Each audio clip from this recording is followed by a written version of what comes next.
वलीमे के अगले दिन मेरी बेटी आयशा जब दुल्हन बन चुकी थी, अपनी मुस्कुराहट में एक नया रंग लिए सुबह सवेरे ही घर आ गई। अम्मी, आज मैं आपके पास रहूंगी, इसने अपनी आंखों में चमक लिए कहा। मैं ने खुशी से इसे गिले लगा लिया। शादी की एक रात में ही मेरी बेटी बहुत निखर गई थी, वो पहले से ज्यादा खूबसूरत लग रही थी। मैंने इसे दामाद के बारे में पूछा तो इसने मुस्कुराते हुए अपना मुंह नीचे कर लिया। मैं समझ गई थी कि मेरा दामाद पूरा मर्द है। दोपहर के करीब जब सब थकान से आराम कर रहे थे, अचानक मेरा दामाद आरिफ कमरे में आ गया। वो थका हुआ लग रहा था, जैसे कई दिनों की मेहनत और तैयारियों के बाद अब इसका जिस्म आराम मांग रहा हो। अम्मा जी, थोड़ा सा लेट जाऊं, यहाँ शोर कम है, इसने नरमी से कहा। मैंने झिझकते हुए इजाजत दे दी। मेरे दिल में एक अजीब सा एहसास था, आखिर में इसकी सास थी, मगर वो मेरे कमरे में आकर सो गया। बाद में मुझे याद आया तो मैं बहुत शर्मिंदा होने लगी, क्योंकि अक्सर रात को मेरे कुछ खास कपड़े धोने वाले बेड पर पड़े होते थे। मैं सोचने लगी कि अगर दामाद ने वो देख लिए तो क्या सोचेगा। मैं अब कुछ नहीं कर सकती थी। खैर, जो होगा देखा जाएगा। आरिफ की आंखें बंद होते ही उसके चेहरे पर सुकून उतर आया। मैंने दिल ही दिल में दुआ की कि अल्लाह मेरी बेटी का ये रिश्ता हमेशा खुशियों से भर दे। लेकिन मुझे अंदाजा नहीं था कि ये दिन मेरी जिंदगी के एक नए और अनोखे सफर की शुरुआत बनने जा रहा है। अगले दिनों में आरिफ का रवैया मुझे हैरान करने लगा। वो अक्सर मेरे करीब रहने की कोशिश करता। मैंने शुरू से ही अपने जिस्म का बहुत ख्याल रखा हुआ था। हम दोनों को ही देख कर ये नहीं कहता था कि हम माँ बेटियां हैं, बल्कि बड़ी छोटी बहन ही समझते थे। मैं अच्छी तरह जान गई थी कि मेरा दामाद मुझसे क्या चाहता है, क्योंकि इस उम्र के लड़के अक्सर बड़ी औरतों का शौक रखते हैं। वो कभी घर के कामों में हाथ बटाता, कभी मेरी खैरियत दरियाफ्त करता। शुरू में मुझे लगा शायद ये नया रिश्ता है, एहतराम और मोहब्बत के जज्बात हैं, लेकिन रफ्ता रफ्ता इसके लहजे में एक अजीब सी अपनायत आने लगी। मैं खुद भी बेवा थी और जिंदगी के बोझ ने मेरे दिल को सख्त कर दिया था, मगर उसके नर्म लहजे में जैसे मरहम था। एक दिन इसने कहा, अम्मा जी, अपने आयशा को बहुत अच्छे तरीके से पाला है, अगर आप ना होती तो शायद वो इतनी मजबूत और नेक ना बुनती। मेरे दिल को ये अल्फाज छू गए। कई साल बाद पहली बार मुझे लगा जैसे किसी ने मेरी कुर्बानियों को पहचाना हो। मैंने दिल ही दिल में सोचा कि ये मेरा दामाद है, मेरा बेटा है। लेकिन वक्त के साथ साथ उसकी कुर्बत मेरे दिल को अजीब सा सुकून देने लगी। जिंदगी का पहिया आगे बढ़ता रहा। आयशा बीमार रहने लगी। पहले पहले हमें लगा कि ये मामूली कमजोरी है, मगर चंद महीनों बाद डॉक्टर ने बताया कि इसकी जिसमें एक लाइलाज बीमारी जड़ पकड़ चुकी है। घर में अंधेरा छा गया। आरिफ टूट गया, मैं बखर गई, मगर उन हालात में हम दोनों एक दूसरे का सहारा बन गए। वो मेरी बेटी की तीमारदारी करता और मैं उसके आंसू साफ करती। वक्त गुजरने के साथ आयशा की हालत बिगड़ती गई। एक दिन उसने कमजोर आवाज में मेरा हाथ पकड़कर कहा, अम्मी, अगर मैं ना रहूं तो आरिफ को अकेला ना छोड़ना, वो अब के सहारे के बगैर जी नहीं पाएगा। मेरे दिल पर कयामत गुजर गई। मैंने बेटी के लब पर मुस्कुराहट लाने के लिए सर हिला दिया, मगर अंदर से टूट गई। आयशा की बीमारी ने घर के सारे रंग फीके कर दिए थे। हंसी की जगह आंसू और खुशबू की जगह दवाइयों की तलखी ने ले ली थी। मैं दिन रात बेटी की जिम्मेदारी में मसरूफ रहती, लेकिन आरिफ की मौजूदगी मुझे सहारा देती। अक्सर वो मेरे साथ बैठा रहता और खामोशी में भी जैसे कोई बात कह जाता। इसकी नज़रें मेरा हौसला बुढ़ियत और मेरा दिल चाहता कि ये लम्हे कभी खत्म ना हो। एक शाम आयशा कमरे में सो रही थी, मैं सहम में बैठी मुखों से आंसू साफ कर रही थी। आरिफ आयशा के पास से आया और मेरे करीब बैठ गया। इस दिन मैंने बहुत बारीक काटन का सूट पहन रखा था। अम्मा जी, इसने आहिस्ता से कहा। मैं ने नजरें चरा लें, आप भी तो इंसान हैं, इतना दुख बर्दाश्त करना आसान नहीं होता। इसने मेरे हाथ पर हाथ रख दिया। मेरे पूरे वजूद में जैसे बिजली सी दौड़ गई। मैंने फौरन हाथ खींचने की कोशिश की, मगर उसकी नरमी ने मुझे रोक लिया। वो लम्स अजीब सा सुकून दे रहा था, जैसे बरसों की तन्हाई टूट रही हो। मैं आपको अकेला नहीं छोड़ूंगा, इसने पर एतमाद लहजे में कहा। मेरे दिल की धड़कनें तेज हो गई। मैंने कुछ न कहा, बस सर झुकाकर चुप बैठी रही, मगर दिल के अंदर उनका सा रिश्ता बनता जा रहा था। वक्त गुजरता गया, आयशा की बीमारी बढ़ती रही और उसके साथ साथ मेरा और आरिफ का ताल्लुक भी बदलता गया। मैंने भी अब अक्सर उसके सामने पर्दा करना छोड़ दिया। मैं कई बार तो इसके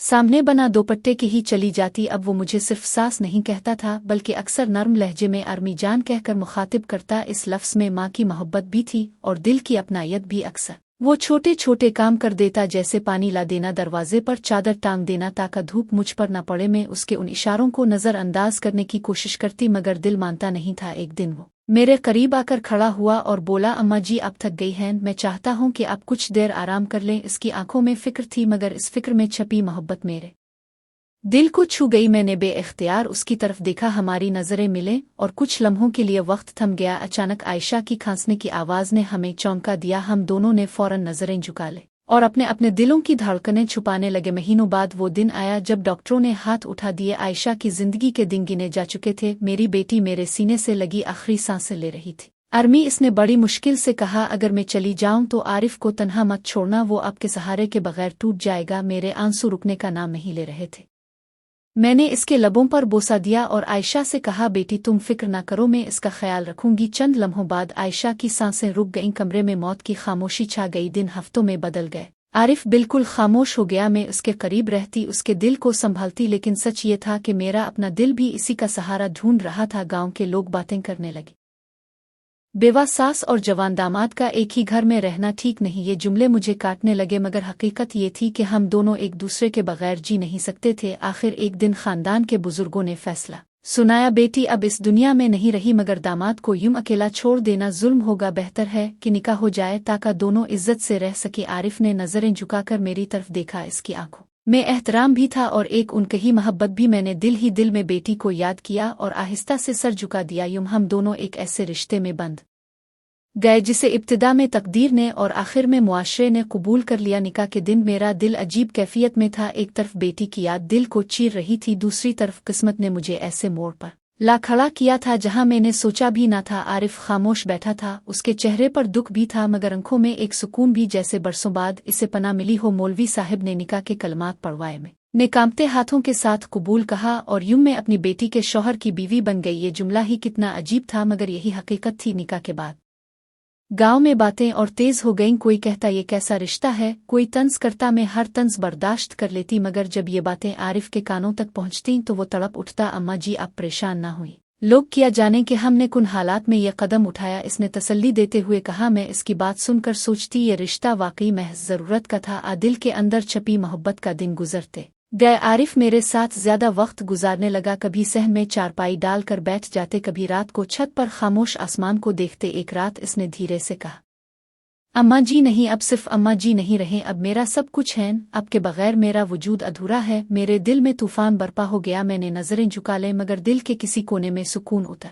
गया। बरसों बाद ये पहला मौका था जब मुझे लगा कि मैं भी किसी के लिए अहम हूँ। अब हमारे बीच रिश्ता बदलने लगा। आरिफ का अंदाज और ज्यादा नर्म हो गया। वो कभी मेरे बालों में कंघी कर देता, कभी किचन में आकर मेरे हाथ थाम लेता। उन छोटे छोटे लिम्सों में मोहब्बत की वो खुशबू थी जो लफ्जों से बयान न हो सकती थी। मैं अक्सर झिझक जाती, मगर दिल कहता ये सब गलत नहीं, ये वही रिश्ता है जिसे तकदीर ने जोड़ा है। मगर जिंदगी हमेशा आसान नहीं रहती। आरिफ कई बार गांव के लोगों की नजरों से बचने के लिए खुद को मुझसे अलग रखने लगता। लोग किया कहेंगे, वो बार बार सोचता। मैं इसके पास जाकर कहती, बेटा अब तुम मेरे शौहर हो, ये रिश्ता हमारा है, न कि लोगों का। हमें अपनी हकीकत कबूल करनी होगी। वो मेरी आंखों में झांकता और कहता, जी हाँ अब सही कहती है, मैं कभी आपको अकेला नहीं छोड़ूंगा। हमारा घर आहिस्ता आहिस्ता फिर आबाद होने लगा। मैं और आरिफ एक दूसरे के साथ मिलकर जिंदगी के नए ख्वाब देखने लगे। कभी खेतों में जाते, कभी शाम को दरिया किनारे बैठते। वो लम्हे हमारे दिलों के बीच एक ऐसा रिश्ता बना गए जिसमें दुख, सुकून, कुर्बानी और मोहब्बत सब कुछ शामिल था। शादी के बाद के दिन अजीब थे। दिन में मैं घर की बड़ी थी, लेकिन रात को जब सब सो जाते तो एक जदीद रिश्ता जाग उठता। आरिफ की नजरें, इसका लम्स और उसका नर्म